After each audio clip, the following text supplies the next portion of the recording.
So to help you understand convergent and divergent thinking, I'll use the words of J. Abraham, the $9.4 billion man. He's recognized as a brilliant copywriter. And because I'm not of that skill set, I'll use his exact words in some areas and adapt them to my work, because that is precisely what I want to say, but he says it so much better. The real question, he says, is why people fail to recognize the obvious. And he quotes Cornell. I don't know Cornell, but I'll use his words he's quoting. Most incompetent people don't know they are incompetent. They tend to be blissfully self-assured. It is because the skills required for competency are the skills necessary to recognize competency. That is convergent thinking. But there is a concept called divergent thinking, which is the opposite of convergent thinking. Convergent thinking is when all you think about is what you know, where all you think about is the areas of your interest, where all you think about is the career and activities. Now, divergent thinking is where you interact with people on every level and everything else that you've never known about before. You've never thought about before, you've never considered before, because that when you expand your understanding, then that is possible. This is applied across the board, whether it's your business, relationships with children, intimacy with your partner. In all concepts, it's called optimization. It's a high standard, the best use, the highest and the best outcomes, the highest and the best results, the biggest impact from every action you take and every effort you make, every interaction with everybody. Most people in life accept the very suboptimal level of performance and achievement. Now he continues to say there is no shame in moving beyond your capacity, below your capacity, if you don't know any better. There is terrible shame of living a life of underperformance or mediocrity if you realize a lot more is possible.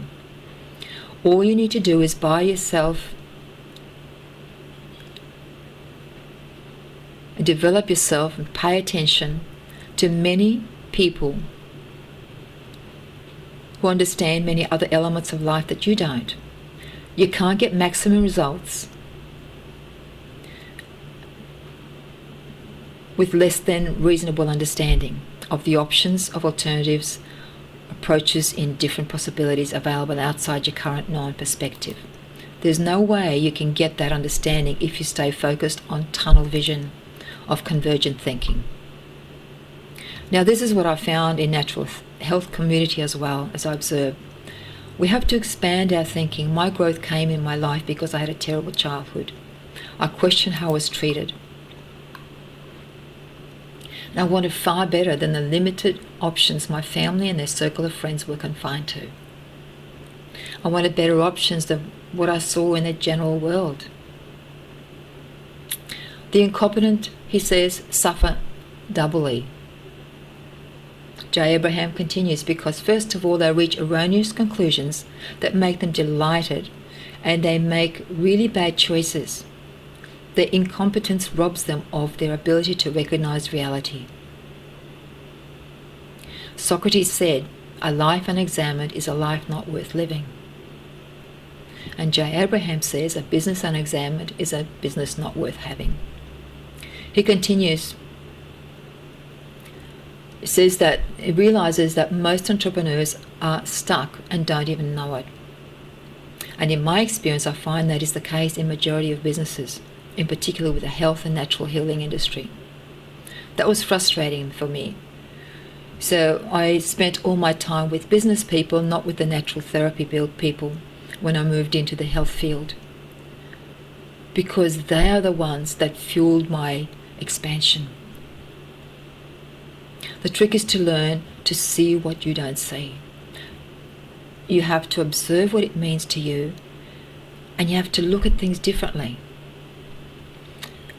In like the quote from Apple, Here it is to be misfits, the troublemakers, the round pegs in a square hole, the ones who see things differently.